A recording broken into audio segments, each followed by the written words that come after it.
기도하고 시작하겠습니다. 하나님 아버지, 지금 이 시간 다시 주님의 말씀을 공부하려고 합니다. 주님의 말씀을 통해서 저희가 복된 소망 안에 또 거할 수 있도록 도와주시기 원합니다. 감사드리며 예수님의 이름으로 기도드렸습니다. 아멘. 예, 이번 시간에 계속해서 저희가 계시록을 살펴보겠습니다. 근데 이제는 좀 주제별로 이렇게 하나씩 살펴보고 또 저희가 이제 한 장씩 또 한 시간에 걸쳐서 훑어보고 이런 식으로 앞으로도 계속 진행을 하도록 하겠습니다. 예, 그래서 이번 시간에 저희가 첫째 부활에 대해서 주로 좀 살펴보려고 합니다. 계시록 4장 1절을 먼저 보고 그 다음에 저희가 이제 이 부활에 관해서 말씀하고 있는 이제 다른 성경 구절들을 좀 찾아보도록 하겠습니다. 계시록 4장 1절에 이일 뒤에 내가 바라보니 보라 하늘에 한 문이 열려 있더라. 내가 들은 첫째 음성 곧 나팔 소리같이 내게 이야기하던 음성이 이르되 이리로 올라오라. 이후에 반드시 일어날 것들을 내가 내게 보이리라 하더라. 여기서 부활에 관해서 살펴보겠습니다. 근데 이 계시록 4장 1절은 이제 휴거에 관한 구절이라고 보시면 됩니다. 휴거라고 직접적으로 표현하고 있지는 않지만 하늘에서 음성이 들려서 이제 요한을 올라오라고 요한에게 말씀하고 있죠. 그래서 여기서 요한은 이제 교회를 상징한다고 보실 수 있습니다. 그래서 계시록에선 이제 2장과 3장에서 주로 교회를 다루고 있죠. 그러다가 이제 4장 1절, 이 구절 이후론 교회가 등장하지 않습니다. 그리고 이제 19장에 이제 예수님께서 재림하실 때 이제 교회가 다시 등장하게 됩니다. 그래서 이 구절이 이제 교회의 휴거라고 보는 것이 이제 전천년주의에서는 이제 일반적인 해석입니다. 근데 여기서 이제 교회의 휴거라고 보고 있는데 이 구절이 이게 첫째 부활과 무슨 관계가 있냐? 이 교회의 휴거는 첫째 부활의 한 축을 이루고 있습니다. 그러니까 첫째 부활이라는 것이 이제 세 가지로 구성되어 있는데 그 중에 하나가 바로 이 교회의 휴거라는 것입니다. 이제 휴거라는 말에 대해서 잠깐 말씀을 드리면 이 성경에 나오진 않죠. 영어도 마찬가지예요. 이 랩처라는 말은 성경에 나오지 않습니다. 그래서 성경에 나오지 않기 때문에 이 휴거는 잘못된 것이다. 이렇게 주장하는 사람들이 있고 특히 우리나라에서 92년이었나요? 90년이었나? 제가 정확히 기억 안 나는데 그 휴거 파동이 있었죠. 그래서 그 다미선 교회 이장님 휴거 파동이 있어서 그 이후에는 사람들이 휴거에 대해서 이렇게 좀 가르치고 이야기하기를 좀 꺼려하는 것 같아요. 기존 개신교회에서도. 개신교회에서도 휴거를 믿는 교회들이 있지만 이제 가르치기는 좀 꺼려하고 좀 주저하는 경향이 생겼고 전천년주의 또 세대주의를 하는 쪽에서도 휴거를 가르치긴 하지만 굉장히 좀 조심스러워하는 입장이 된 것 같습니다. 성경에 이 휴거라는 단어가 나오지는 않지만 이 개념은 나오고 있어요. 휴거의 개념. 그래서 가장 대표적인 것이 이제 데살로니가전서 5장하고 고린도전서 15장이겠죠. 저희가 이제 다 이 문맥들을 살펴볼 것입니다. 그래서 성경에 그 단어는 나오진 않지만 개념이 나오는 경우는 많이 있습니다.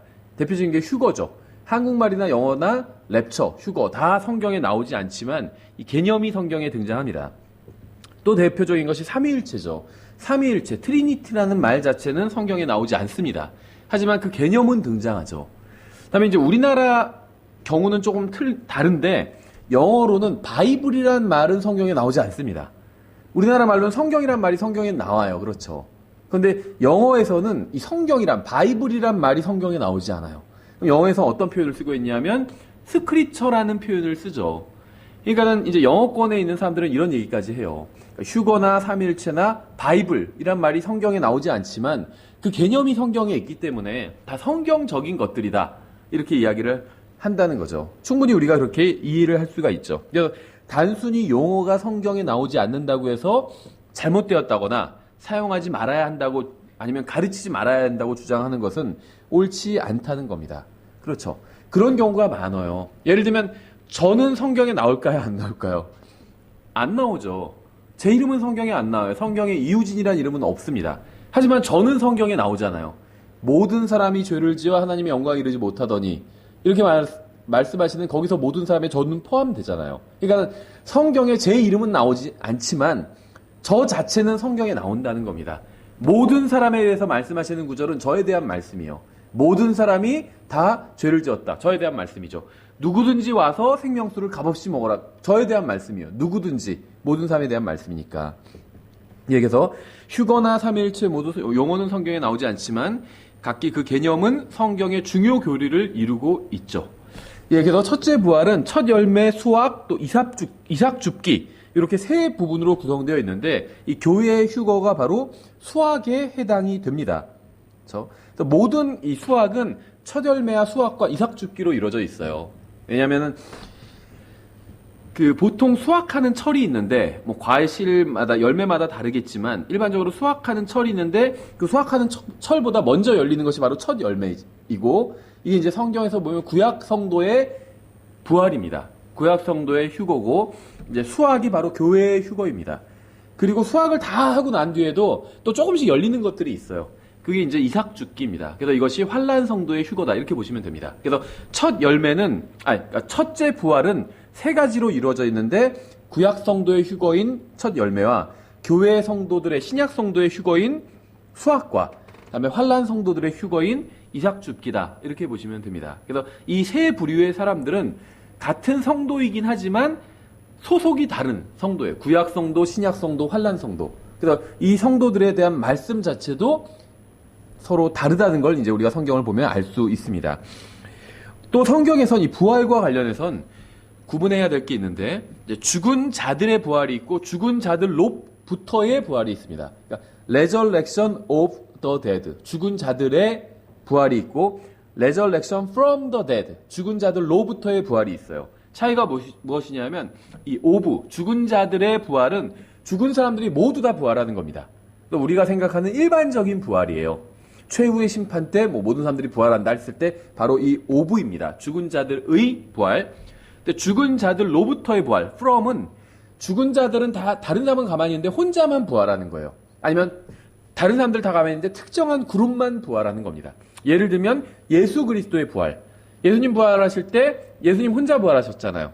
그렇죠? 물론 이제 구약 성도들도 부활하긴 했지만 그때까지 죽은 모든 사람들이 다 부활한 건 아니잖아요. 그래서 죽은 자들은 대부분 가만히 있는데 혼자 특정한 개인 아니면 어떤 특정한 그룹만 부활하는 것. 이것이 이제 죽은 자들로부터의 부활, from이 되고 신약 성도의 휴거 및 부활도 이제 이 죽은 자들로부터의 부활에 해당됩니다.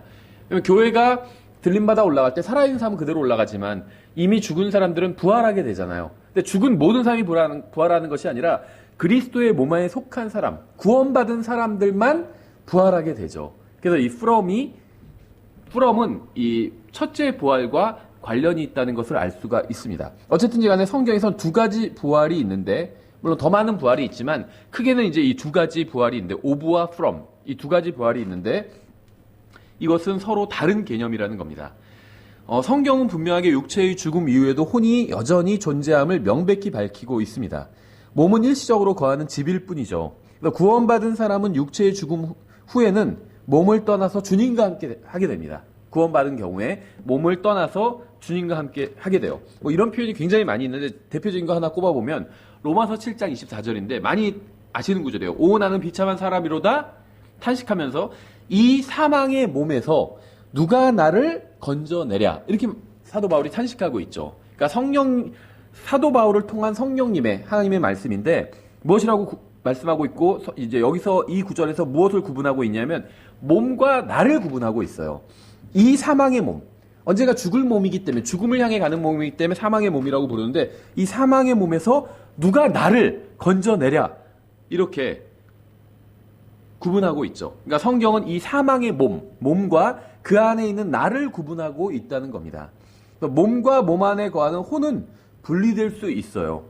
몸이 죽으면 혼도 죽는 것이 아니라 혼은 비로소 몸으로부터 자유롭게 됩니다. 그러니까 우리가 죽음을 그리스도인은 너무 두려워할 필요는 없어요. 혼이 진정으로 자유롭게 되는 날이 죽는 날이에요. 그렇다고 무슨 어디는 이제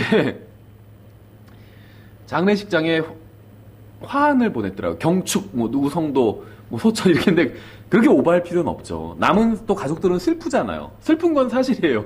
또 성경을 너무 열심히 믿는다고 그래가지고 막 오버할 필요는 없어요. 우는 자들과 함께 울라고 그랬잖아요.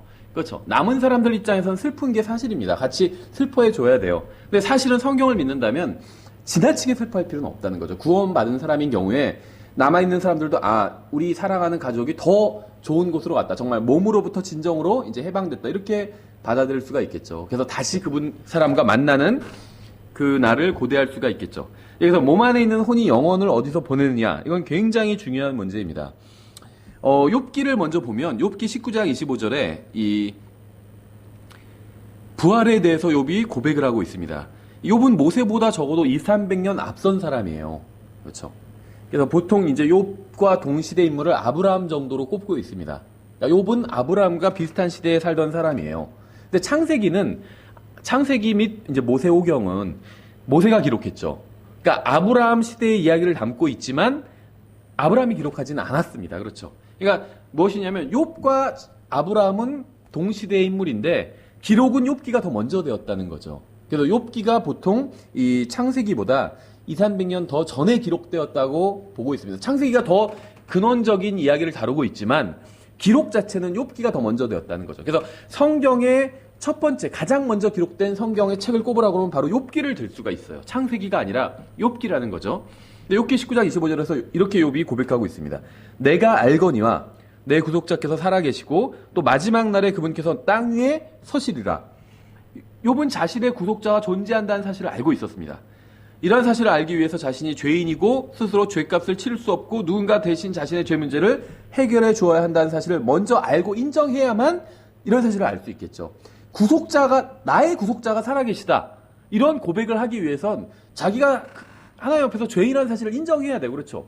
내가 죄인이 아니면 내 구속자가 있을 필요가 없어요. 근데 욥은 자신의 구속자가 있다는 고백을 했는데 이 전제가 되는 것은 먼저 자기가 하나님 앞에서 죄인이고 자기엔 구속자가 필요하다. 구원자가 필요하다. 이런 것을 고백하고 나서야 이제 나의 구속자라는 표현을 쓸 수 있다는 거죠.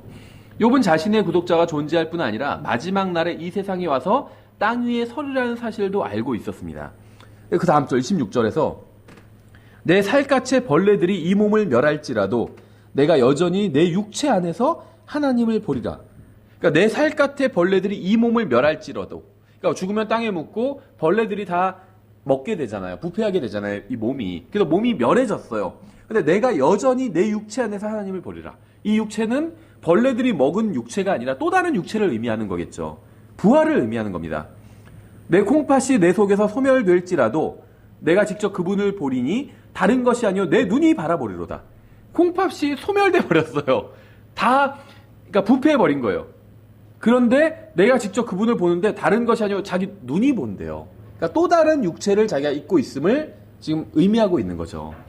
그러니까 성경의 가장 오래된 책에서 욥은 육체의 죽음 후에도 자신이 육체 밖에서 또 다른 육체를 입고 하나님을 보리라고 증언하고 있습니다. 그러니까 욥은 하나님 안에서 부활의 소망을 가지고 있었어요. 그러니까 욥의 시대에는 구약 성경이 아직 기록되지도 않았고 그렇기 때문에 구약 성경을 읽고 이러한 확신을 가질 수는 없었다는 거죠. 그러니까 욥기가 성경 중간쯤에 기록되어 있지만 말씀드린 것처럼 욥의 시대에는 아직 성경 기록 창세기도 없었어요. 창세기를 기록한 모세가 200~300년 후에야 태어나기 때문에. 그러니까 욥의 시대에는 성경도 없었고 대언자나 서기관도 없었습니다. 뭐 성경 공부 교재도 없었고 교회도 없었고 아무것도 없었죠. 제사장 이스라엘 서기관 이런 것도 다 없었습니다. 율법도 없었고 아무것도 없었어요. 그렇죠. 그러니까 욥의 시대는 아브라함이 이 세상 어딘가 있었습니다. 또 욥은 별개로 또 하나님과 교제를 나누고 있었고. 근데 욥은 하나님으로부터 육체의 죽음 이후에도 또 다른 육체를 입고 구속자를 바라보게 된다는 부활의 교리를 직접 배웠다는 거죠. 그렇죠. 어디서 배울 데가 없어요. 성경도 없고. 책 보고 연구할 수도 없었어요. 성경이 없으니까 성경 공부 교재도 없었겠죠. 그러니까 욥이 이 육체의 부활, 또 구속자의 존재를, 구원자의 존재를 알고 있었던 것은 바로 하나님과의 직접적인 교제를 통해서 알게 되었을 거라고 우리가 볼 수가 있겠죠. 그 이후에 이제 욥 이후에 모세나 다윗이나 대언자들도 부활의 소망에 관해서 진술하고 있습니다. 그래서 모세의 글이나 또 다윗의 시편 기록이나 또 이제 이사야나 예레미야나 에스겔이나 그런 대언자들의 글을 보면 부활에 관한 말씀이 있습니다. 그렇죠. 하지만 예수님께서 이 세상에 오시기 전까지는 어느 누구도 욥처럼 구체적으로 부활을 기록하지는 않았다는 거예요. 그렇죠. 다 부활에 대해서 고백을 하고 있지만 욥이 지금 진술하고 있는 것처럼 이렇게 아주 구체적인 진술은 구약 성경에는 없다는 겁니다. 예수님께서 오셔서 이제 예수님께서 부활에 대해서 말씀하시면서 이제 부활이 무엇인지가 구체적으로 드러나고 있지, 예수님 전에 구약 성경에는 이렇게 욥을 제외하고는 이렇게 구체적인 부활에 대한 증언을 하는 기록은 없다는 거예요. 그래서 욥은 부활과 구속자에 대한 이중적인 소망을 가지고 있었어요. 그러니까는 내가 부활을 할 것이다. 또 부활했으면 좋겠다. 난 언젠가 부활할 것이다. 이런 소망을 가지고 있었고, 또 내 구속자가 계시다. 그래서 내가 지금 억울한 일을 당하고 있지만 그 구속자가 나타나시면 이제 모든 것이 해결될 수 있다. 이런 이중적인 소망을 가지고 있었다는 거죠. 그런데 이제 신약에 와서 예수 그리스도 안에서 이 이중적인 소망이 하나로 결합하게 됩니다. 그러니까 구속자와 부활이 하나로 결합이 되게 된다는 거예요. 욥 때는 이걸 상상할 수가 없었어요. 왜냐하면 부활은 뭐죠? 부활은 죽었던 게 다시 살아나는 거잖아요. 생명이 끊어졌던 게 다시 생명을 얻게 되는 게 부활이에요. 그렇죠? 그러니까 어떤 작용 같은 게 부활이라는 거죠. 빠르게 간다 하면 빠르다는 거, 이런 것처럼 부활, 하나의 작용이라는 거죠. 이게 물질적인 것도 아니고 어떤 인격체는 아니라는 겁니다. 근데 구속자는 이건 인격체예요. 그렇죠? 나를 건져내 줄 뿐, 이게 구속자잖아요. 구원자. 그러니까 인격체예요. 그러니까 인격체인 것과 작용과 이게 결합할 수는 없다는 거죠. 그래서 욥은 인격체인 구속자를 믿었고, 또 작용, 죽었던 게 살아나는 것, 자기가 죽었다가도 다시 자기 몸을 입고 살아나게 되는 그 작용, 부활이 하나님의 어떤 작용이잖아요. 하나님의 역사고, 그 두 가지를 별개로 생각하고 믿었다는 겁니다. 그럴 수밖에 없겠죠. 작용과 인격자가 같을 수는 없으니까. 근데 이제 신약에 와서는 이것이 사실은 두 개가 아니라 하나라는 이제 진술을 예수님께서 하게 되십니다. 요한복음 11장에 있는데, 이제 요한복음을 통해서 이제 부활에 대해서 좀 살펴보도록 하겠습니다. 특히 오브와 from의 차이, 처음에 말씀드렸던, 이제 그게 드러나게 됩니다. 요한복음 11장 17절부터 보시면 이렇게 되어 있어요. 그때 예수님께서 와서 보시니 그가 무덤에, 나사로가 죽었죠. 그가 무덤에 누운 지 이미 나흘이나 되었더라. 이제 베다니는 예루살렘에서 15스타디온쯤 떨어진 가까운 곳이므로 유대인들 중에 많은 자들이 마르다와 마리아에게 와서 그들의 오라비에 관하여 그들을 위로하더라. 그때 마르다는 예수님께서 오신다는 말을 듣고 곧 가서 그분을 맞이하되, 마리아는 여전히 집에 앉아 있더라. 그때 마르다가 예수님께 이르되, 주여, 주께서 여기 계셨더라면 내 오라비가 죽지 아니하였으리이다. 그러나 이제라도 주께서 무엇이든 하나님께 구하면 하나님께서 그것을 주실 줄 내가 아나이다 하니. 그러니까 마리아도 부활의 소망을 가지고 있었습니다. 그렇죠. 또한 구속자에 대한 소망도 가지고 있었어요. 그러니까 부활이라는 것도 믿었고, 예수님이 무엇인가 하실 수 있는 분이다, 이것도 믿었습니다. 그런데 이제 이 두 소망을 한 분께 두지는 않았어요. 어떻게 알 수 있냐면 그 다음 진술을 보면 알 수 있어요. 23절, 예수님께서 그녀에게 이르시되 내 오라비가 다시 일어나리라 하시니라. 마르다가 그분께 이르되 마지막 날 부활할 때 그가 다시 일어날 줄 내가 아나이다 하매. 마리아는 신실한 여자였습니다. 그래서 마지막 날의 부활을 믿었어요. 여기서 말하는 마지막 날은 이제 큰 왕자 심판석을 의미하는 거겠죠. 그래서 마지막 날에 하나님께서 모든 사람들을 부활시킬 것과 또 나사로도 그때 아마 부활하게 될 거다, 이걸 믿고 있었습니다. 25절, 예수님께서 그녀에게 이르시되 나는 부활이요 생명이니 나를 믿는 자는 죽어도 살겠고 누구든지 살아서 나를 믿는 자는 결코 죽지 아니하리라. 이것을 내가 믿느냐. 제가 앞에서 욥은 부활과 구원자를 구분해서 생각했다고 그랬죠. 그럴 수밖에 없어요. 구원자는 인격체고 부활은 어떤 작용이에요. 그렇죠. 인격체가 아니라. 그런데 예수님에 와서 이 둘이 하나로 이제 합해집니다. 물론 처음부터 하나였는데 이제 그게 그 진리가 드러나게 되는 거겠죠. 예수님이 자기가 부활이래요. 부활시켜주는 분이 아니라 부활이래요. 이게 중요해요. 그러니까 부활이라는 것이 우리가 생각할 땐 어떤 하나님의 작용이라고 생각했어요. 죽은 것을 다시 살리는 작용이라고 생각했는데 그것이 아니라 성경에 의하면 부활은 인격체인 거예요. 그러니까 사전에 의하면 부활은 인격체가 아니에요. 부활을 찾아보면 뭐 죽었다가 다시 살아나는 것, 이런 게 나오겠죠. 작용이 나와요. 그런데 성경에 의하면 작용이 아니라 인격체예요. 바로 예수 그리스도가 부활이라는 거예요. 그래서 부활과 구원자가 예수님 안에서 하나로 이제 만나게 되는 겁니다. 예수님께서 그녀에게 이르시되 나는 부활이요 생명이니 나를 믿는 자는 죽어도 살겠고 누구든지 살아서 나를 믿는 자는 결코 죽지 아니하리라. 이것을 내가 믿느냐 하시니. 예수님과 마르다의 대화를 이해하시겠습니까? 마리아는 부활을 믿고 있었고 예수님은 자신이 바로 그 부활이라고 말씀하셨어요. 우리는 하나님께서 무엇이라도 하실 수 있다고 믿지만 우리에게 그러한 일을 하실 수 있다고 믿지 않는 경우가 종종 있죠. 마리아도 하나님께서 무엇이든 할 수 있다고 믿었습니다. 전능하시다고 믿었어요. 하지만 지금 당장 자신의 형제를 다시 살아나게 하실 수 있는 분이라고 생각하지는 않았죠. 이건 뭐냐면 하나님께서는 사람을 성령 충만하게 만드셔서 그 사람을 쓰실 수 있다, 이렇게 믿어요. 예를 들면 무디가 많은 사람들에게 복음을 전하고 훌륭한 일을 했잖아요. 그것이 단순히 무디의 공로가 아니라 성령께서 무디를 들어서 쓰셨기 때문에 그렇게 무디가 많은 사람들에게 복음을 전하고 주님을 위해서 큰일을 할 수 있었다. 이렇게 믿어요. 그런데 하나님께서 나도 들어서 그렇게 쓰실 수 있다. 이거를 믿지는 않는다는 거죠. 그러니까 하나님의 역사는 믿지만 나를 통해서 역사하실 수 있다. 이거는 믿지 않았다는 겁니다. 그러니까 마르다는 하나님께서 죽은 자를 살리실 수 있었다고 믿어요. 그러니까 resurrection of the dead. 죽은 자들이 다 살아날 것이다. 이건 믿었지만 resurrection from the dead. 근데 나의 형제를 살려주실 것이다. 지금 당장. 이것은 믿지 않았던 거죠. 27절. 그녀가 그분께 이르되 그러하오이다. 주여 주는 그리스도시여 세상에 오실 하나님의 아들이신 줄 내가 믿나이다 하니라.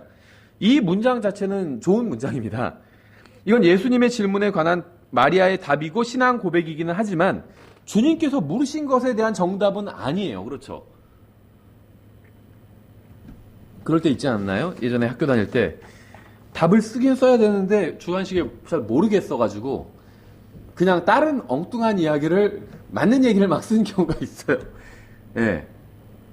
그럼 교수님이 대충 보고 아 얘는 모르는구나. 내가 지금 물어보는 거 답을 모르는데 그냥 성의는 보였구나 해서 기본 점수를 주시는 경우가 있어요. 어떤 개념을 물어보셨는데 몰라요 제가. 다른 개념을 막 설명해 버린 거예요. 백지낸 것보다는 낫죠. 마르다가 지금 그러고 있는 거예요. 주님께서 물으신 것에 대해서 이것을 내가 믿느냐 이렇게 물으셨잖아요. 근데 엉뚱하게 주는 그리스도시여 세상에 오실 하나님 아시면 내가 믿나이다. 옳은 고백이긴 하지만 주님께서 이걸 믿지 않으셨잖아요.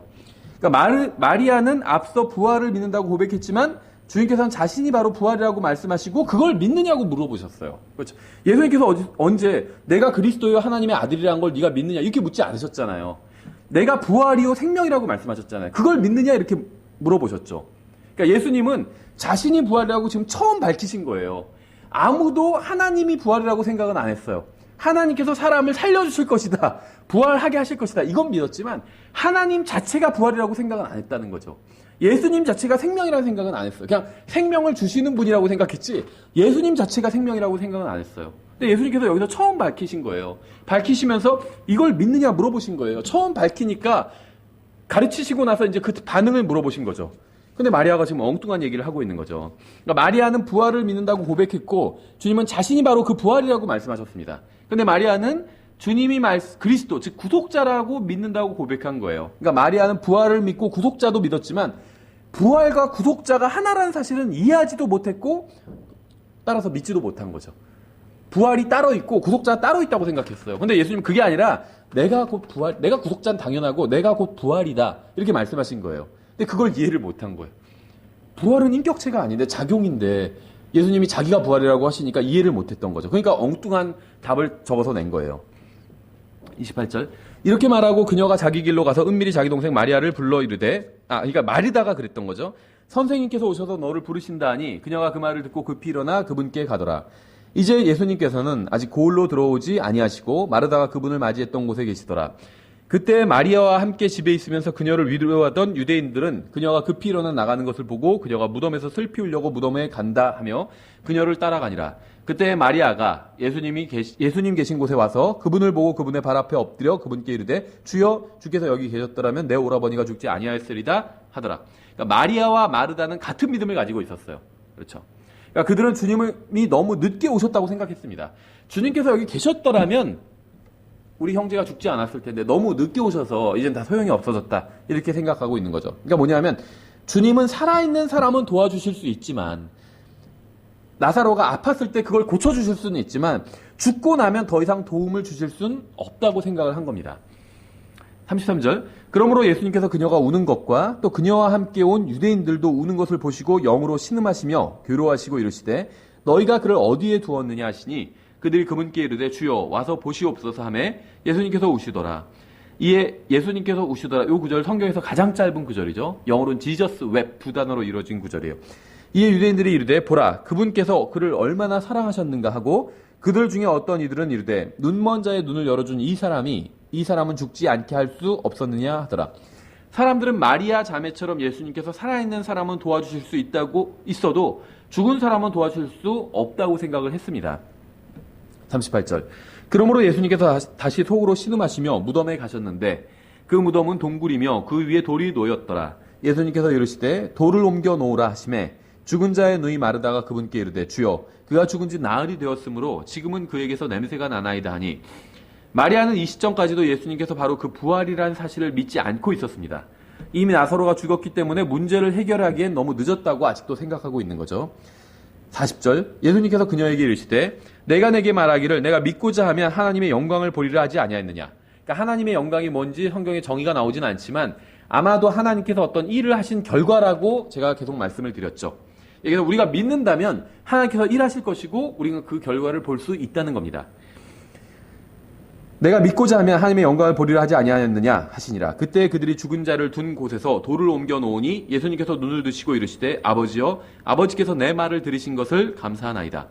여기서 이제 마리아와 마르다와 유대인들은 믿지 않았기 때문에 하나님의 영광을 보지 못했습니다. 우리가 우리의 인생에서 하나님의 영광을 보지 못하는 이유는 주님을 믿지 않기 때문이에요. 주님의 말씀을.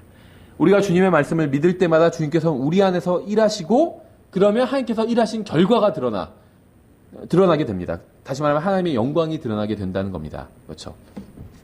앞으로도 마찬가지예요. 우리가 주님의 말씀을 믿으면 주님께서 일하시고 하나님의 영광이 드러나게 되고 믿지 않으면 하나님의 영광을 보지 못하게 될 겁니다. 42절 아버지께서 항상 내 말을 들으시는 줄을 내가 알았나이다. 그러나 곁에 서 있는 사람들 때문에 내가 그것을 말하였사오니 이것은 아버지께서 나를 보내신 것을 그들이 믿게 하려 함이니이다 하시니라. 그분께서 이렇게 말씀하시고 큰 소리로 외쳐 나사로야 나오라 하시니 죽은 자가 수위로 손발이 묶인 채 나오는데 그의 얼굴은 수건으로 묶였더라. 예수님께서 그들에게 이르시되 그를 풀어주어 그가 다니게 하라 하시니라. 그때 마리아에게 와서 예수님께서 행하신 일들을 본 유대인 중에 많은 자들이 그분을 믿었으나 그러니까 나사로는 이미 죽었기 때문에 스스로 나올 수 없었습니다.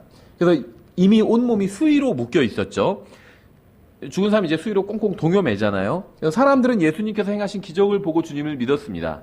우리는 요한복음에서 예수님이 나사로를 살리시는 모습을 통해서 욥이 고대하던 구속자가 땅 위에 서서 죽은 자를 살리시는 모습을 볼 수 있죠. 욥이 고백했던 거죠. 나중에 나의 구속자가 살아있는 걸 내가 보게 되리라 이렇게 고백을 했는데 나의 구속자가 땅 위에 서리라 이렇게 고백을 했는데 지금 욥의 구속자인 예수님께서 땅 위에 서서 죽은 자를 살리고 계시잖아요. 그렇죠?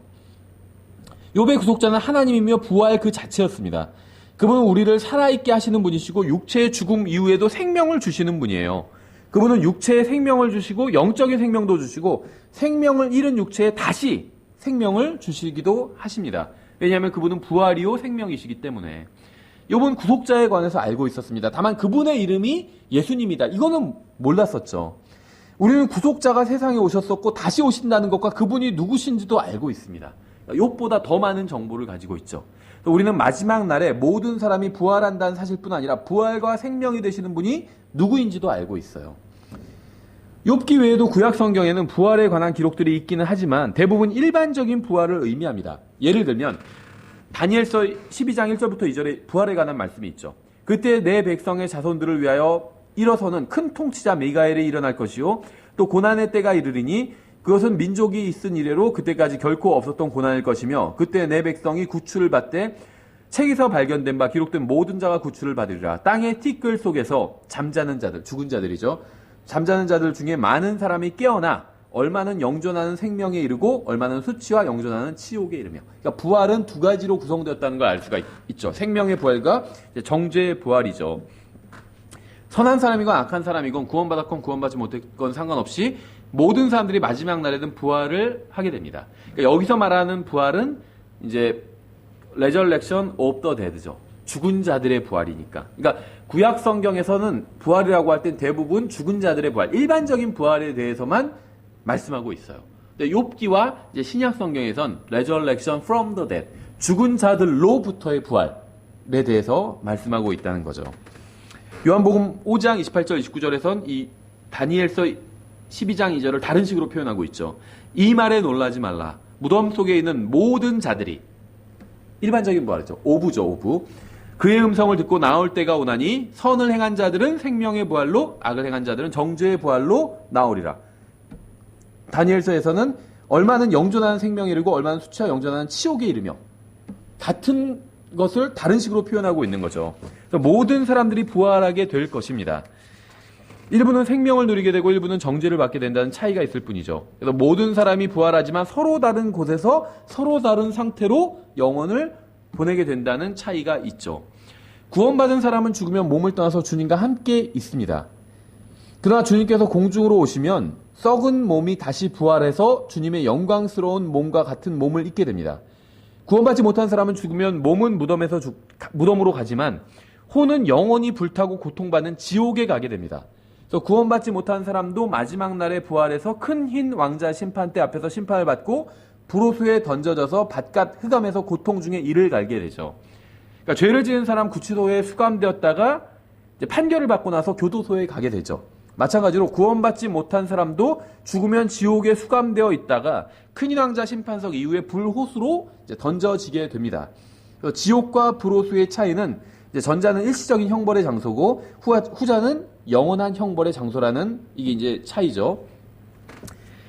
사도행전 24장 14절에서도 부활에 관한 말씀이 있어요. 그러나 내가 이것을 가깝게 고아오니 곧 나는 그들이 이단이라 하는 그 길을 따라 내 조상들의 하나님께 그렇게 경배하고 율법과 대언자들의 글에 기록된 모든 것을 믿나이다. 또 그들도 스스로 인정하는 바 하나님을 향한 소망을 내가 가졌으니 그것은 곧 죽은 자들의 부활, 즉 의로운 자들의 부활과 불의한 자들의 부활이 있으리라는 것이니이다. 그러니까 성경은 분명하게 의로운 자들의 부활과 불의한 자들의 부활이 있다고 말씀하고 있습니다. 생명의 부활과 정죄의 부활 같은 거죠. 그러니까 전자는 생명을 누리는 부활이고 후자는 형벌을 받는 부활이라는 차이가 있죠. 그러니까 부활은 진화나 윤회와는 다릅니다. 구원받은 사람들은 부활할 때 예전에 입었던 같은 몸을 입지만 같은 몸이지만 변화된 몸을 입게 돼요. 그렇죠? 그러니까 예전에 입던 동일한 몸을 입고 변화되어 하나님과 함께 영광에 참여하든지 아니면 영원한 고통을 당하게 된다는 겁니다. 그러니까 죽은 사람이 부활할 때 새로운 몸이 아니라 예전에 입던 몸을 입고 변화받게 된다는 겁니다. 그렇죠? 계시록 20장에도 부활에 관한 말씀이 있죠. 계시록 20장 1절부터 6절에 또 내가 보니 한 천사가 바닥 없는 구덩이에 열쇠와 큰 사슬을 손에 들고 하늘로부터 내려와 마귀요 사탄인 그 용 곧 저 옛 뱀을 붙잡으니라. 그가 그를 붙잡아 1000년 동안 결박하여 바닥 없는 구덩이에 던져 넣어 가두고 그 위에 봉인을 하여 1000년이 찰 때까지는 그가 더 이상 민족들을 속이지 못하게 하니라. 그 뒤에는 그가 반드시 잠시 뒤에 풀려나리라. 또 내가 보니 왕자들과 그것들 위에 앉은 자들이 있는데 그들에게 심판이 맡겨졌더라. 또 내가 보니 예수님의 증언과 하나님의 말씀으로 인하여 목베인 자들의 혼들이 있는데 그들은 짐승과 그의 형상에게 경배하지도 아니하고 자기들의 이마 위에나 손 안에 짐승의 표를 받지도 아니한 자들이더라. 그들이 살아서 그리스도와 함께 1000년 동안 통치하되 그 나머지 죽은 자들은 그 1000년이 끝날 때까지 다시 살지 못하였더라. 이것은 첫째 부활이니라. 첫째 부활에 참여하는 자는 복이 있고 거룩하도다. 둘째 사망이 그들을 다스릴 권능을 갖지 못하고 도리어 그들이 하나님과 그리스도의 제사장이 되어 1000년 동안 그분과 함께 통치하리로다. 첫째 부활에는 천년왕국 전에 부활하여 그리스도와 함께 통치하는 것이 포함되어 있습니다. 이것이 이제 첫째 부활이에요. 첫째 부활이라는 것은 또 다른 부활이 있다는 거죠. 첫째 부활이 있고 둘째 부활이 있어요. 첫째 부활에 참여하는 자는 당연히 둘째 사망의 해를 당하지 않겠죠. 근데 첫째 부활에 참여하지 못하는 자는 둘째 부활에 참여하게 되고 둘째 부활은 부활하자마자 바로 둘째 사망에 참여하게 됩니다. 그러니까 둘째 사망이 뭐냐? 큰 흰 왕자 심판석에서 불호수에 던져지는 게 둘째 사망이에요. 그래서 이때 부활하게 되는 사람이 바로 둘째 부활에 참여하게 되는 것입니다. 둘째 부활은 한마디로 안 좋은 거죠. 다 그런 건 아니지만 대부분은 안 좋은 겁니다. 첫째 부활은 좋은 것이고 이렇게 구분하면 되겠죠. 첫째 부활에 참여하는 자는 구원받은 사람들이에요. 둘째 부활에 참여하게 되는 사람들은 구원받지 못한 사람들이다. 이렇게 보면 되겠죠. 누가복음 20장 27절에도 이렇게 되어 있어요. 그때 부활이 있음을 부인하는 사두개인 중에 어떤 자들이 와서 그분께 물어.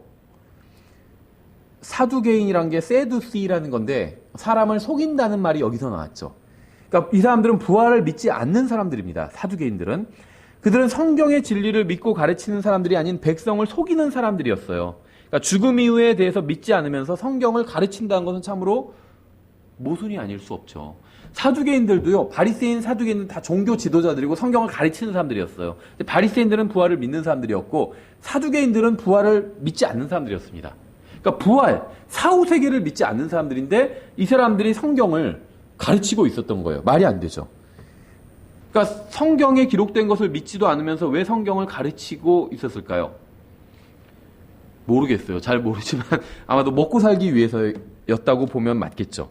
22절부터 이르되 선생님이여 모세가 이제 부활이 없다는 걸 입증하기 위해서 어떤 이야기를 하죠. 모세가 우리에게 써주기를 어떤 사람의 형이 죽되 아내를 둔 채 아이 없이 죽으면 그의 동생이 형의 아내를 취하여 자기 형에게 씨를 일으킬지니라 하였나이다. 그러므로 7형제가 있었는데 첫째가 아내를 취하였다가 아이 없이 죽었고 둘째도 그녀를 아내로 취하였다가 아이 없이 죽었으며 셋째도 그녀를 취하였고 7이 또한 그와 같이 하여 그들이 아이를 남기지 아니한 채 죽었으며 맨 마지막에는 그 여자도 죽었나이다. 그런지 그 7사람이 그녀를 아내로 취하였으니 부활할 때에는 그녀가 그들 중에 누구의 아내가 되리이까 하매 예를 들어도 참 지저분한 예를 들고 있죠. 아마 이 이야기는 실화라기보다는 예수님을 곤경에 빠뜨리기 위해서 사두개인들이 지어낸 이야기일 가능성이 전 크다고 생각합니다. 현실 가능한 얘기가 아니잖아요. 그렇죠. 7번 결혼할 수 있지만 7형제랑 모두 다 결혼하는 거는 그래도 모두 다 순서대로 또 죽어요. 첫째 형 죽고, 둘째 형 죽고, 셋째 형, 그러니까 셋째 형 죽으니까 이혼이 되지, 혼인이 해소되잖아요. 그러니까 바로 그 아래 동생이랑 결혼하고. 이런 식으로 이런 일이 일어나는 건 좀 현실성이 없죠. 아마도 예수님을 공경에 빠뜨리려고 자기들이 생각한 문제일 거예요. 34절. 예수님께서 대답하여 그들에게 이르시되 이 세상의 자녀들은 장가도 가고 시집도 가되 저 세상과 및 죽은 자들로부터의 부활을 얻기에 합당한 것으로 여기질 자들은 장가가지도 시집가지도 아니하고 모든 죽은 자들은 부활할 것입니다. 그런데 그러기 전에 먼저 죽은 자들로부터 부활하실 분이 있죠. 바로 구속자인 예수 그리스도입니다. 구원받은 사람은 그리스도의 몸의 일부입니다. 그래서 구원받은 사람들은 죽은 자들로부터 부활에 참여할 수 있는 것이죠. 그래서 무슨 말이냐면 예수님께서 하신 대답의 요점은 이거예요. 이 세상에서는 결혼을 했다가 한쪽이 남편이 죽어요. 그럼 아내는 다시 새로운 사람과 결혼할 수가 있죠. 근데 남편이 둘인 건 아니에요. 이미 전 남편은 죽었고 그래서 새로운 남편과 결혼한 것이기 때문에 남편은 항상 한 명이죠. 근데 문제는 뭐냐면 그럼 부활 이후에는 다 죽었잖아요. 그래서 죽었다가 다시 살아난 게 부활이잖아요. 그러니까 부활 이후에는 전 남편도 있고 새 남편도 있고 또 새로운 남편도 있고 7명이나 남편이 있어요.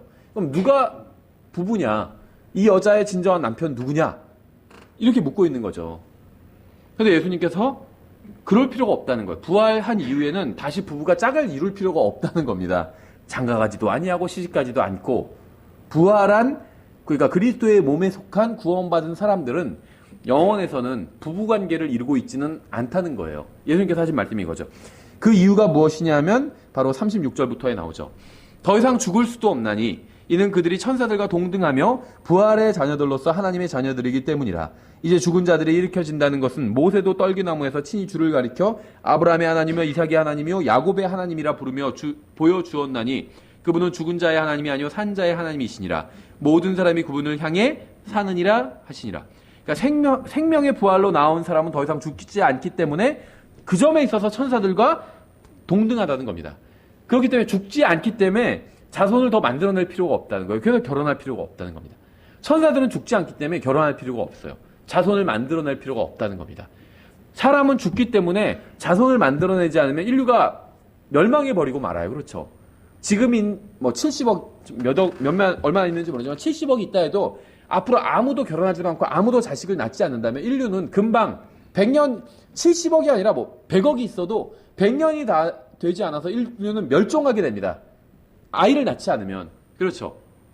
근데 만약에 아무도 아이를 낳지 않아도 지금 살아있는 사람이 아무도 죽지 않는다면 인류는 멸망하지 않아요. 그렇죠. 천사들이 사라지지 않는 이유는 죽지 않기 때문이에요. 그래서 결혼할 필요가 없다는 거죠. 부활한 사람도 바로 그와 같이 된다는 것이 예수님의 설명이라는 겁니다. 그렇죠? 그래서 생명의 부활로 나온 사람은 더 이상 죽지 않기 때문에 천사들과 마찬가지로 결혼할 필요가 없습니다. 그래서 모든 사람들이 부활하여 다시 자신의 몸을 잊게 될 것입니다. 구원받은 사람들은 부활해서 변화된 새로운 몸을 잊게 됩니다. 하지만 외형만 변하는 것이 아니라 내면도 변하게 됩니다. 따라서 다시는 외모로 다른 사람을 판단하지 않게 될 겁니다. 시집가고 장가가고 시기하고 질투하는 것은 모두 이 세상에 속한 일들이에요. 구원받은 사람은 변화된 몸을 입고 다시는 그러한 것들을 잊고 살게 될 것입니다.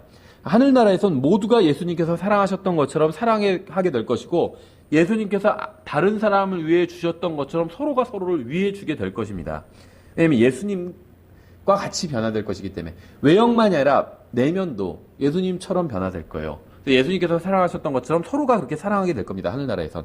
거기서 아무도 외모에 상관하지 않을 거예요. 거기서는 모든 영광이 주님께 돌아가기 때문에 인간의 외모를 칭찬하는 사람은 아무도 없을 겁니다. 천사와 같이 된다고 하니까 날개가 생긴다고 생각하는 사람들도 있지만 성경을 보면 천사는 날개를 가지고 있지 않죠. 그래서 심지어 성경에선 천사를 보고 어떤 특별한 영적 존재를 봤다고 생각하지 않고 그저 남자를 봤다 이렇게 생각하는 사람들도 나오는 거죠. 데살로니가전서 4장에서 부활에 대한 말씀이 있죠. 13절에 그러나 형제들아 잠자는 자들에 관하여 너희 이제 죽은 사람 잠잔다고 표현하고 있죠. 너희가 모르기를 내가 원치 아니하노니 이것은 너희가 아무 소망 없는 다른 사람들 같이 슬퍼하지 아니하게 하려 함이라. 우리가 예수님께서 죽으셨다가 다시 일어나셨음을 믿을진데 그와 같이 예수님 안에서 잠자는 자들도 하나님께서 그분과 함께 데려오시리라. 우리가 주의 말씀으로 너희에게 이것을 말하노니 곧 주께서 오실 때까지 살아서 남아있는 우리가 결코 잠자는 자들보다 앞서지 못하리라. 주께서 호령과 천사적인 음성과 하나님의 나팔 소리와 함께 친히 하늘로부터 내려오시리니 그리스도 안에서 죽은 자들이 먼저 일어나고 그 뒤에 살아서 남아있는 우리가 그들과 함께 구름들 속으로 채어 올라가 공중에서 주를 만나리라. 그래야 우리가 항상 주와 함께 있으리라. 그러므로 이 말씀들로 서로 위로하라. 우리는 이 세상에서는 때로 슬퍼할 수도 있지만 소망을 가지고 있기 때문에 소망 없는 사람들처럼 극도로 슬퍼하지는 않죠. 그러니까 첫째 부활에 참여하게 된다는 사실은 우리에게 소망을 줍니다. 육체의 죽음은 결코 우리의 끝이 아니죠. 죽음은 그저 혼이 몸을 떠나는 과정일 뿐입니다. 고린도전서 15장을 저희가 마지막으로 한번 쭉 읽어보고 이제 부활에 관한 신약 성경의 대표적인 챕터이기 때문에 저희가 고린도전서 15장을 쭉 읽어보고 이제 마치도록 하겠습니다. 고린도전서 15장 1절 또한 형제들아 내가 너희에게 선포한 복음을 너희에게 밝히 알리노니 너희 역시 그 복음을 받았으며 또 그 가운데 서 있느니라. 너희가 만일 내가 너희에게 선포한 것을 기억하고 헛되이 믿지 아니하였으면 또한 그 복음으로 구원을 받았느니라. 내가 또한 받은 것을 무엇보다 먼저 너희에게 전하였노니 그것은 곧 성경 기록대로 그리스도께서 우리의 죄들로 인하여 죽으시고 묻히셨다가 성경 기록대로 셋째 날에 다시 살아나시고 첫째 부활의 가장 큰 증거는 바로 예수 그리스도께서 부활하셨다는 것입니다. 부활을 부인하고는 구원받을 수도 없고 그리스도인이 될 수도 없어요. 그러니까 부활을 믿지 않는다면 부활을 부인하고도 가톨릭 교인이나 개신교인이나 장로교인이나 침례교인이 될 수 있을지는 몰라도 결코 그리스도인이 될 수는 없다는 거죠. 5절에 게바에게 보이시고 다음에 12제자에게 보이셨다는 것이라. 그 뒤에 그분께서 500여 형제에게 한 번에 보이셨는데 그 중에 대다수가 지금 이때까지 남아있고 어떤 사람들은 잠들었느니라. 우리는 링컨의 전기를 읽고 그에 관한 사실을 받아들이죠. 어떻게 살아왔고 어떻게 변호사가 됐고 어떻게 선거에서 졌다가 또 어떻게 대통령이 됐고 또 어떻게 예를 들면 암살당했고 이러한 링컨의 전기를 읽으면 나오는 사실들을 우리가 다 믿습니다. 대부분. 왜냐하면 증인들의 증언을 바탕으로 이 전기가 기록되었기 때문에 마찬가지로 성경도 증인들의 증언을 바탕으로 기록되었습니다. 인간의 증언을 받아들일 수 있는 것처럼 하나님의 증언도 받아들일 수 있죠. 7절부터 좀 길게 읽어보면 그 뒤에 그분께서 야고보에게 보이시고 다음에 모든 사도에게 보이셨으며 맨 마지막에는 정한 때를 벗어나서 태어난 자 같은 내게도 보이셨나니 난 사도들 중에서 가장 작은 자니라. 내가 하나님의 교회를 핍박하였으므로 사도라 불리기에 합당치 못하되 하나님의 은혜로 내가 지금의 내가 되었으니 내게 베푸신 그분의 은혜가 헛되지 아니하여 내가 그들 모두보다 더 많이 수고하였으나 내가 아니요 오직 나와 함께 하신 하나님의 은혜로다. 그러므로 나든지 그들이든지 우리가 그렇게 선포하며 너희가 그렇게 믿었느니라. 이제 그리스도께서 죽은 자들로부터 일어나셨다고 선포하였거늘 너희 가운데 어떤 자들은 어찌 죽은 자들의 부활이 없다고 말하느냐. 만일 죽은 자들의 부활이 없으면 그리스도께서 일어나지 아니하셨느니라. 또 그리스도께서 일어나지 아니하셨으면 우리의 선포하는 것이 헛것이요. 그러니까 복음이 헛것이란 거죠. 너희의 믿음도 헛것이며 참으로 우리가 하나님께 대한 거짓 증인으로 드러나리니 이는 우리가 그분께서 그리스도를 일으키셨다고 하나님에 대해 증언하였기 때문이라. 만일 죽은 자들이 일어나지 아니하면 그분께서 그리스도를 일으키지 아니하셨느니라. 만일 죽은 자들이 일어나지 아니하면 그리스도께서 일으켜지지 아니하셨느니라. 또 그리스도께서 일으켜지지 아니하셨으면 너희의 믿음이 헛되고 너희가 여전히 너희 죄들 가운데 있으며. 그러니까 우리의 믿음의 핵심 중에 하나가 바로 부활이라는 사실을 알 수 있습니다. 성경에 기록된 모든 것을 믿는다 해도 부활을 믿지 않으면 결코 구원받을 수 없다는 거예요. 그러니까 우리가 믿어야 할 것 중에 가장 핵심을 이루고 있는 것이 바로 이 부활이라는 거죠. 부활이 빠진 복음은 복음이 아니기 때문입니다. 예수님께서는 사도행전에서 너희 제자들에게 너희가 나의 증인이 되리라 이렇게 말씀하셨는데, 복음은 예수님의 죽으심과 묻히심과 부활로 이루어져 있죠. 근데 증인이 필요한 부분은 바로 이 세 가지 중에 부활이라는 거예요. 죽는 건 누구나 죽을 수 있어요. 묻히는 것도 누구나 묻힐 수 있습니다. 하지만 다시 살아나는 것, 부활하는 것은 증인이 없으면 믿을 수가 없다는 거죠. 정말 신실하고 믿을 만한 사람이 증언한다면 사람들이 그 증언을 받아들일 수가 있겠죠.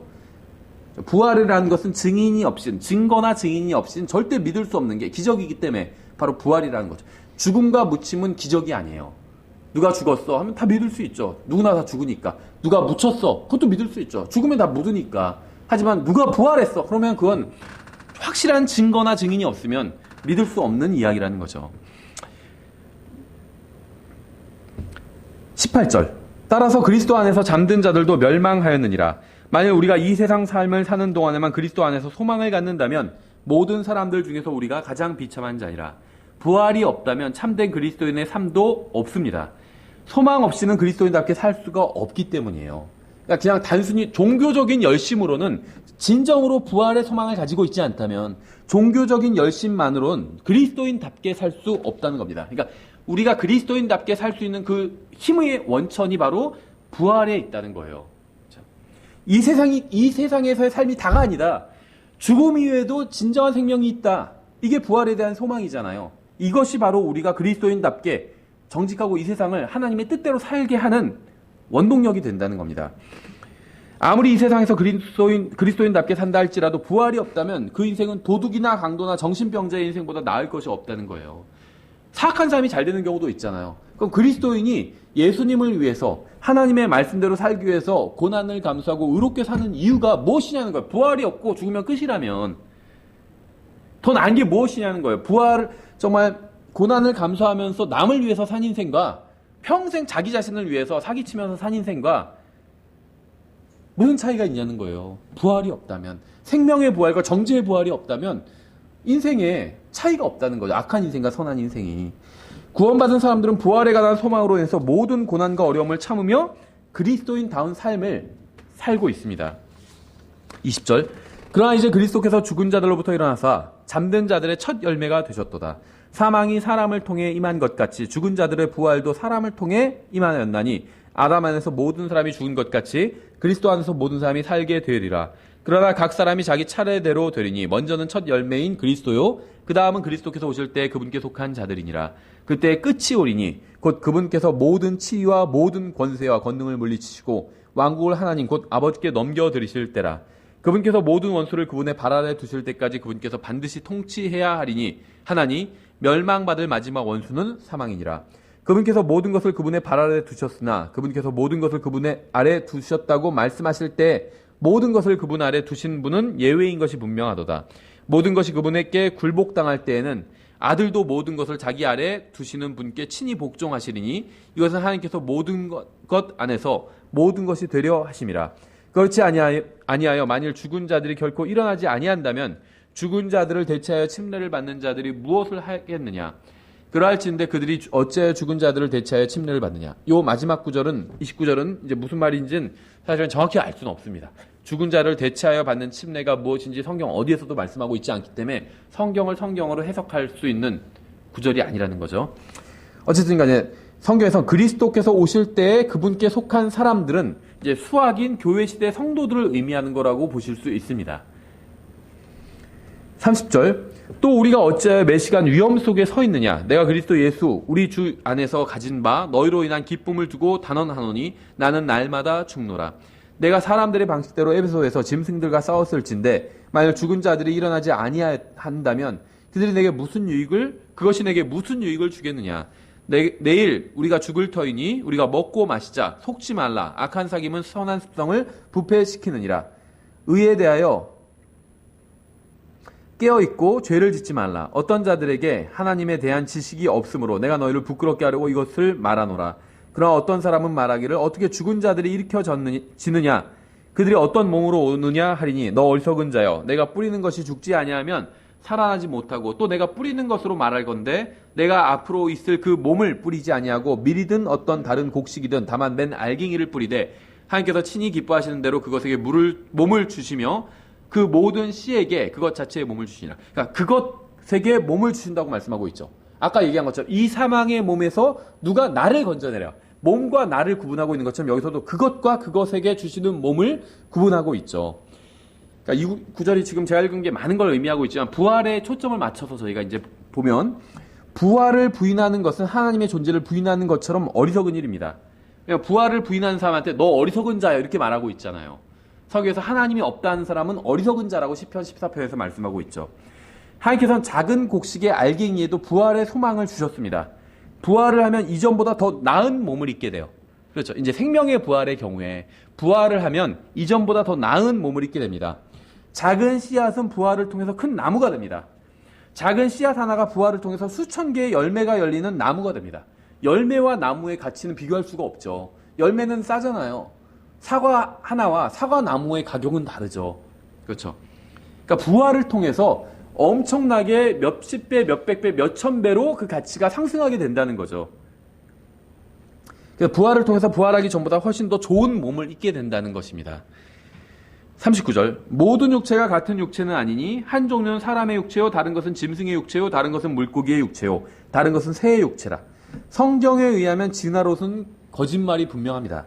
한 종류의 창조물은 다른 종류로 진화하지 않아요. 서로 다르다고 했잖아요. 한 종류는 사람, 한 종류는 짐승, 한 종류는 물고기, 한 종류는 새. 종류가 다르다는 거예요. 진화할 수 없다는 겁니다. 물고기가 새가 되고 새가 무슨 뭐 사람이 되고 이럴 수가 없다는 겁니다. 서로 각기 다른 종의 창조물의 육체는 그 영광이 서로 다르다 이렇게 말씀하고 있죠. 40절 또한 하늘에 있는 몸들도 있고 땅에 있는 몸들도 있으나 하늘에 있는 것들의 영광이 이러하고 땅에 있는 것들의 영광이 저러하니라. 해의 영광이 이러하고 달의 영광이 저러하며 별들의 영광이 또 다르니 이 별과 저 별의 영광면에서 다르도다. 구원받고 부활한 사람들의 모습이 모두 동일하게 될 것이라고 추측하는 사람도 있지만 전 그 추측이 틀렸다고 추측합니다.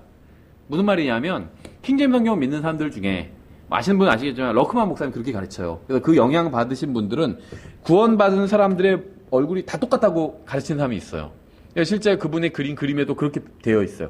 구원받은 사람들이 모이는데 다 얼굴이 똑같아요. 왜 그렇게 가르쳤냐면 예수님처럼 변화될 것이다. 거기에 근거를 두고 다 예수님처럼 모습이 변할 것이다. 이제 이렇게 생각을 해서 그렇게 가르친 거예요. 근데 그것은 아마 사실이 아닐 겁니다. 아닐 거라고 봐야 맞아요. 뭐 길게 설명할 수는 없지만 여기서 짧게 설명하면 그래서 구원받은 사람은 부활하게 되면 모습도 예수님 모습처럼 변하고 성별도 다 남자로 변한다. 이렇게 러크만 목사님이 가르쳤어요. 우리가 그와 같이 변하리라. 이것 가지고 모습이 예수님처럼 변한다는 거고 성별이 그렇게 남자로 된다는 건 요한복음 1장 12절에 하나님의 그 아들들이 되는 권세를 주셨다고 그랬죠. 예수님을 믿는 사람에게. 그러니까 하나님의 아들이 된다고 했기 때문에 아들이 된다. 성별이. 이렇게 가르친 것인데 이것은 다 추측에 불과해요.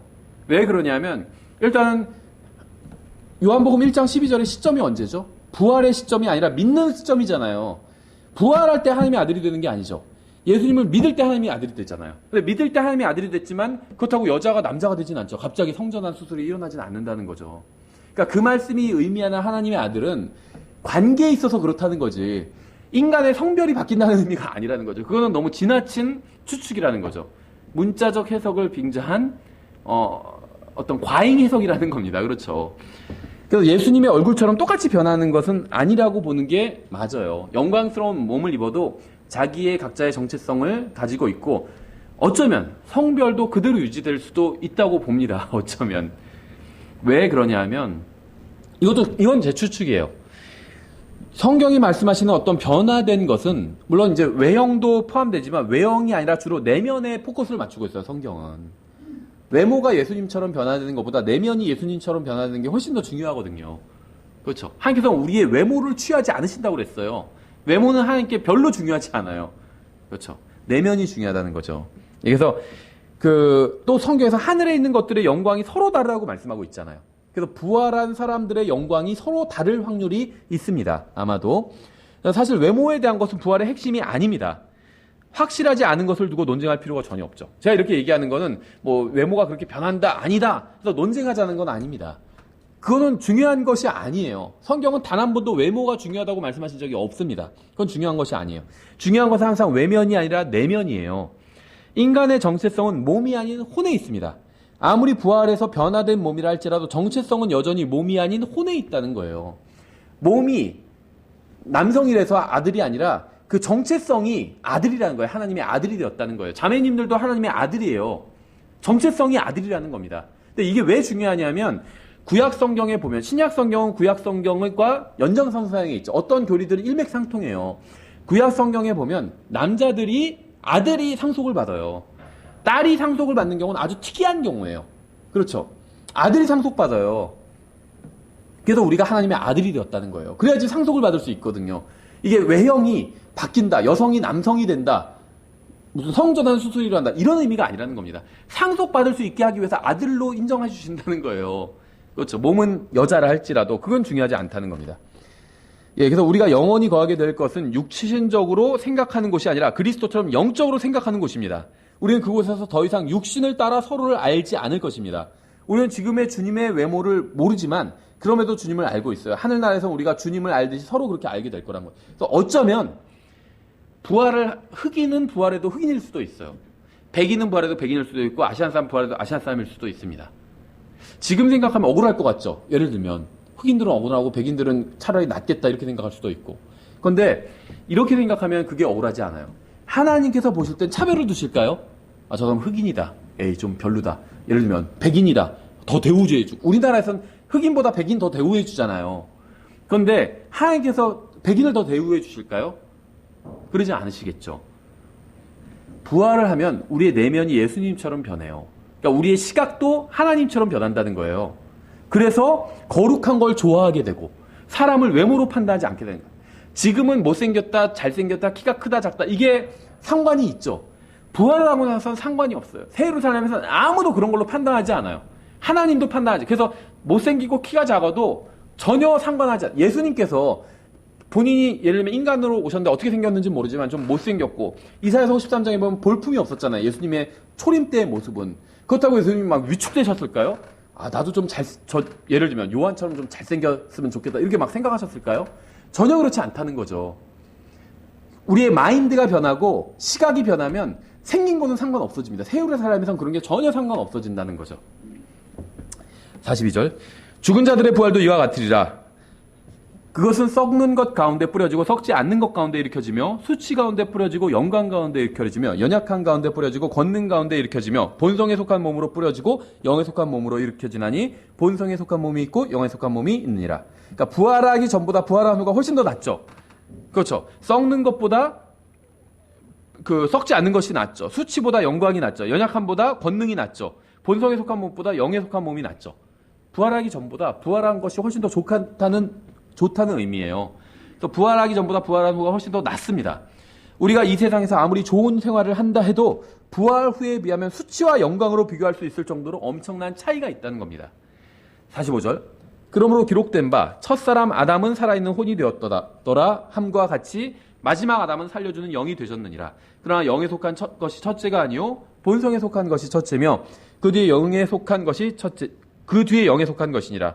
첫째 사람은 땅에서 나서 땅에 속하거니와 둘째 사람은 하늘로부터 나신 주시니라. 땅에 속한 자들은 또한 땅에 속한 그 사람과 같고 하늘에 속한 자들은 또한 하늘에 속하신 그분과 같으니 우리가 땅에 속한 그 사람의 형상을 지닌 것 같이 또한 하늘에 속하신 그분의 형상을 지니게 되리라. 우리는 구원받았다 해도 우리 자신이 예수 그리스도로 인해서 그러니까 가치 있는 존재가 된 겁니다. 우리가 가치 있는 존재가 된 것은 예수님 때문에 그렇게 된 것이라는 말씀이죠. 50절 형제들아 이제 내가 이것을 말하노니 살과 피는 하나님의 왕국을 상속받을 수 없으며 또한 썩는 것은 썩지 않는 것을 상속받지 못하느니라. 그러니까 살과 피는 육체적인 것이고 하나님의 왕국은 영적인 거죠. 썩는 것은 육체적인 것이고 썩지 않는 것은 영적인 겁니다. 51절 보라 내가 너희에게 한 가지 신비를 보이노니 우리가 다 잠자지 아니하고 마지막 나팔 소리가 날 때 눈 깜짝할 사이에 순식간에 다 변화되리라. 나팔 소리가 나매 죽은 자들이 썩지 아니할 것으로 일어나고 우리가 변화되리니 이 썩을 것이 반드시 썩지 아니함을 입고 이 죽을 것이 반드시 죽지 아니함을 입으리로다. 그래야 이 썩을 것이 썩지 아니함을 입고 이 죽을 것이 죽지 아니함을 입을 때에는 기록된 바 사망이 승리 가운데서 삼켜졌도다 하신 말씀이 성취되리라. 오 사망아 너의 쏘는 것이 어디 있느냐? 오 무덤아 너의 승리가 어디 있느냐? 사망에 쏘는 것은 죄요 죄의 힘은 율법이니라. 그러나 우리 주 예수 그리스도를 통하여 우리에게 승리를 주시는 하나님께 감사하노라. 그러므로 내 사랑하는 형제들아 너희는 굳게 서서 흔들리지 말고 항상 주의 일을 넘치게 하라. 너희 수고가 주 안에서 헛되지 않은 줄 너희가 아느니라. 저 언젠가 죽게 될 겁니다. 하지만 예수 그리스도의 공로로 인해서 저는 다시 일어날 겁니다. 부활할 거예요. 제가 부활하면 지금 저의 모습보다 비교할 수 없을 정도로 뛰어난 모습을 하게 될 것입니다. 구원받은 모든 사람들은 더 좋은 육체를 입고 부활할 것입니다. 따라서 우리에게는 계속 수고하고 섬기고 기도하고 전하고 선포하고 일할 이유가 있다는 거죠. 그렇죠? 더 부활의 소망을 가지고 있기 때문에 모든 사람들이 부활하게 될 겁니다. 다만 구원받지 못한 사람은 일시적인 형벌에서 벗어나 영원한 형벌을 받기 위해 정죄의 부활을 하게 될 거예요. 구원받은 사람은 구원받은 혼과 구원받은 육체가 결합하기 위해서 부활할 겁니다. 우리의 혼은 구원받았어요. 근데 우리의 몸은 아직 육체는 구원받지 못했죠. 그러니까 우리가 부활해야 되는 이유는 구원받은 혼과 구원받은 육체가 결합하기 위해서 부활이 필요하다는 거예요. 우리도. 만약 이 성경 공부를 듣고 있는 분 중에 교회는 열심히 다니고 종교생활은 열심히 하지만 예수님을 개인적으로 구원자로 받아들이지 않은 분이 있다면 안타깝지만 그 사람은 구원받지 못한 것입니다. 지금 이 순간 하나님이 자신이 하나님 앞에서 죄인이란 사실을 인정하고 예수님을 개인적인 구원자로 받아들인다면 하나님께서는 혼을 구원해 주실 것이고 나중에 공중으로 오셔서 첫째 부활에 참여하게 하심으로 몸도 구원해 주실 것입니다. 아직까지도 구원받지 못했다면 지금 이 시간 구원의 시간이 되어야 되겠죠. 예수님을 개인적인 구원자로 받아들이고 구원받아야 지금 혼도 구원받고 나중에 예수님께서 공중으로 오시면 이제 몸도 구원받을 수 있게 되는 거겠죠. 그래서 첫째 부활에 참여할 수 있게 되는 거겠죠. 예, 그래서 저희가 오늘 첫째 부활에 대해서 이제 대략적인 것을 살펴봤습니다. 예, 수고하셨습니다.